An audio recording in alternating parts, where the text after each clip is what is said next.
그 얼마 전에 12일이죠. 네네.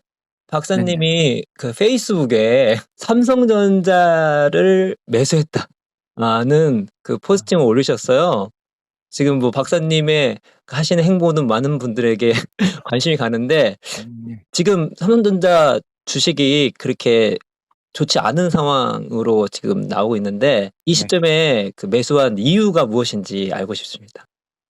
예. 뭐 우량주는 원래 폭락할 때 사야 되는 거라서요. 네. 어떤 회사가 이렇게 꾸준히 펀더멘탈에 큰 문제가 없는데 음. 수급 문제라든가 또는 뭐 글로벌 금융시장에서의 어떤 여러 문제들로 인해서 폭락하는 시기들이 네. 종종 발생을 하는 거고요. 그 대표적인 시기가 2018년 말에 그 삼만전자 시절, 네. 또 작년 3월에 역시 삼만전자 시절, 이런 식으로 주식시장의 기업에 있어서의 어떤 펀더멘탈에 있어서 물론 뭐 악재는 있겠지만 음. 그 악재에 대해서 좀 그 언더슈팅 되는 경우들이 종종 발생하는 게 현실인 것 같아요. 네. 그래서 그런 언더슈팅들, 시장이 패닉에 빠져서 좋은 회사가 싸게 거래된다 싶을 때는 좀 매수를 하는 게 뭐 나중에 지나고 보면 항상 후회 없더라고요. 네. 근데 인제 그걸 이렇게 시장이 패닉에 빠져서 또 반대 매매도 나오고 하는 시기들이 출현을 하게 될 때 네. 우리가 인제 살 돈이 없는 이유가 올인을 하기 때문이잖아요. 아. 근데 이제 주식이나 어떤 종목이나 자산에 거의 100%에 가까운 돈을 넣는다라는 건 저는 대단히 위험해 보이고요. 네. 왜 그러냐면 제가 틀릴 수 있기 때문에. 예. 항상 저는 뭐 많이 틀려온 사람이라서 시장에서 전망을 많이 한 만큼 많이 틀릴 수밖에 없는 게 현실이에요. 네, 맞습니다. 근데 제 그렇다면 개인적으로는 박사님만큼 잘 맞추신 분들 별로 없는 것 같은데. 그것도 젊었을 때는 엄청 틀리다가 예. 요새 아주 쪼끔 올라온 거에 불과하고요. 그래서 예. 과거 투자의 경험 이런 걸 복귀해 보면 정말 후회밖에 남지 않는 그런 음. 시기가 너무 많았는데 그나마 잘했던 시기가 언젠가 살펴보면 2008 년에 그때 인제 삼성전자 해명분할전이어서 30만 원대로 빠질 때, 네. 그럴 때 투자해서 그 뒤에 후회한 적이 없더라고요. 음음. 그래서 여윳돈 생길 때마다 시장에 패닉이 나고 또 뭐 그런 절망의 이야기들이 있잖아요. "나라 네. 망했다." 또 "우리나라 망한다." 예. 그런 이야기가 들릴 때 "감사합니다." 그러고 조금씩 삽니다. 그런 게 되게 중요한 것 같아요, 그런 마인드가. 근데 제가 인제 보니까 박사님이 인 지금 삼성전자를 매수한 또 다른 이유 중에 환율을 언급하시면서 달러 스위칭 전략에 대해서 말씀해 주셨거든요. 예. 이 전략이 뭔지 한번 설명해 주시면 제 고맙겠습니다. 예. 뭐 투자에 자신이 없으면 이게 인제 저같이 자신 없는 사람들이 하는 전략인데요. 간단하게 얘기를 해서 겸손하십니다. 예. 아니요. 진짜 잘 못해요.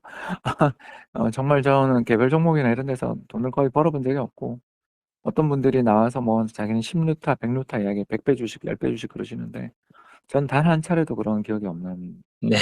정말 뭐 종목 선정 능력이라고는 꽝에 가까운 사람인데 그런데도 불구하고 자산이 그래도 조금씩 이게 꾸준히 늘어나게 되는 가장 큰 이유는 음. 결국은 자산 배분을 하기 때문이고요. 인제 자산 네. 배분의 가장 중요한 핵심은 우리나라 원화 자산의 가치와 반대로 움직이는 자산을 들고 있다가 네.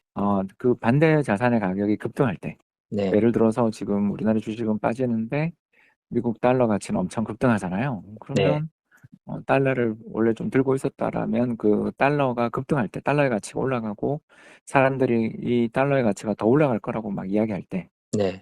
또 그럴 때 감사하게 또 음. 싸게 사 놨으니까 음. 환차익을 벗으니까 그걸 음. 또 차익을 실현하면 그때 인제 제일 불쌍한 자산, 가장 음. 좀 힘겨운 고생하는 자산을 매입하는 거죠. 그러니까 이런 식으로 음. 하는 게 달러 스위칭 전략의 기본입니다. 그러니까 보통 때 평화로운 시기, 세상이 평화로울 때 달러를 열심히 저축해 놨다가 네.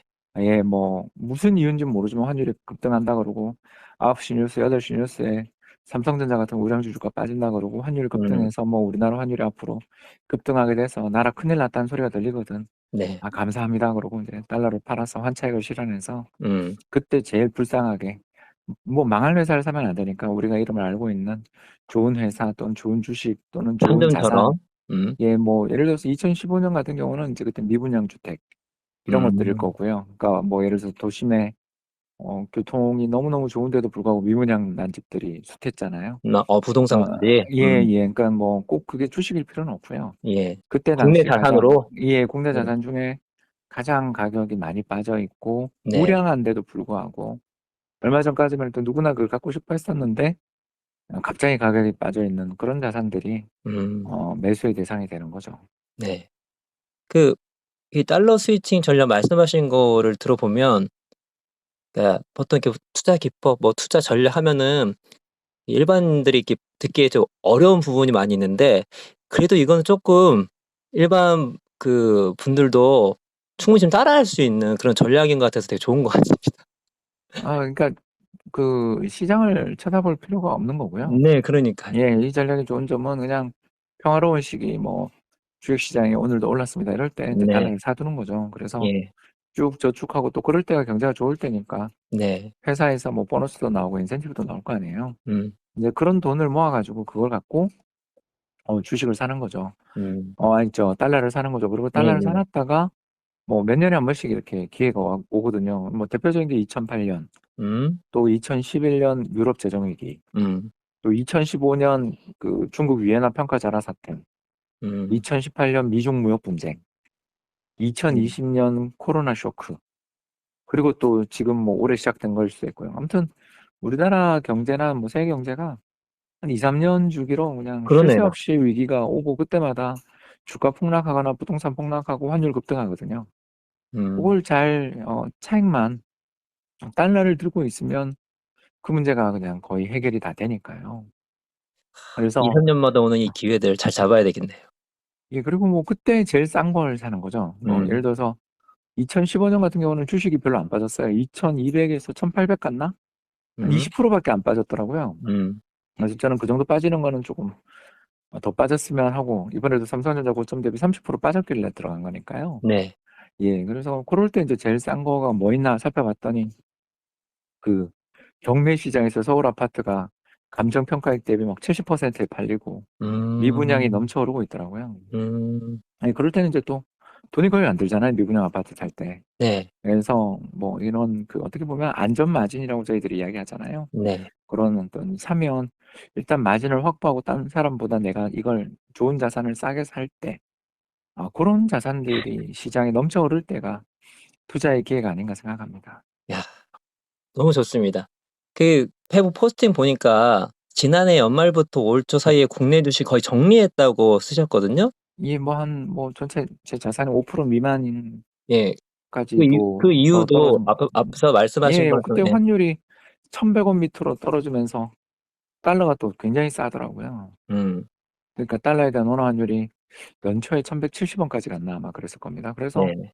너무 또 환율이 매력적인 환율이어서 음. 그럴 때는 이제 또 달러를 사기 시작했고, 특히 그때 미국 부동산 시장이 막 급등한다는 뉴스가 들리길래 네. 미국 리츠도 좀 사두고 뭐 채권도 음. 사두고 네. 예, 그렇게 해 놨던 걸 이제 이번에 또 약간 아주 소액이지만 네. 차익을 실현해서 그걸로 삼성전자 주식을 좀 산 거고요. 네. 더 빠지면 또 더 사려고 지금 준비 중에 있습니다. 마지막으로 우리 많은 개미 분들이 삼전을 많이 산 걸로 알고 있는데, 예예. 그 삼전 앞으로 어떻게 될까요? 모르죠. 그걸 어떻게 네, 합니까? 그렇죠. 근데 아니 이 어떻게 회사가 좋은 생각하시는지. 회사고 네. 어마어마한 이익을 내고 세계에서도 R&D 투자 거의 탑5 안에 드는 네. 세계 최고의 기업들 중에 하나인데 이 회사의 미래는 알 수 없습니다. 네. 왜 그러냐면 이 회사가 너무너무 노력을 하지만 불운할 수도 있고 외부 충격으로 경기가 나빠질 수도 예, 있으니까 맞습니다. 그건 알 수 없고, 그냥 우리가 항상 이런 시기에 가격이 떨어지는 시기에 두 가지만 질문하면 되거든요. 첫 번째, 음. 이 회사 망할까? 망할 회사를 사면 큰일 나니까. 그렇죠. 두 번째, 이 회사의 경쟁력은 어떤가? 음. 유지되거나 더 강화되겠죠. 음. 그렇다면 뭐 지금 주가는 더 빠질 수 있지만 빠지면 더 매력적인 가격이 되는 거잖아요. 네. 또 저는 이미 환차익을 뭐 100원 이상 거의 저점 대비로 보면 130원 정도 환차익을 이미 보고 또 미국 달러 자산 들고 있다가 음음. 수익을 낸 상태에서 차익 부분을 조금 투자를 시작하는 거니까 네. 뭐 이게 그렇게 큰 부담 없이, 그러니까 좋은 회사인가 경쟁력이 유지되는가 음음. 요 두 가지만 잘 보면 되는 문제가 아닌가 생각됩니다.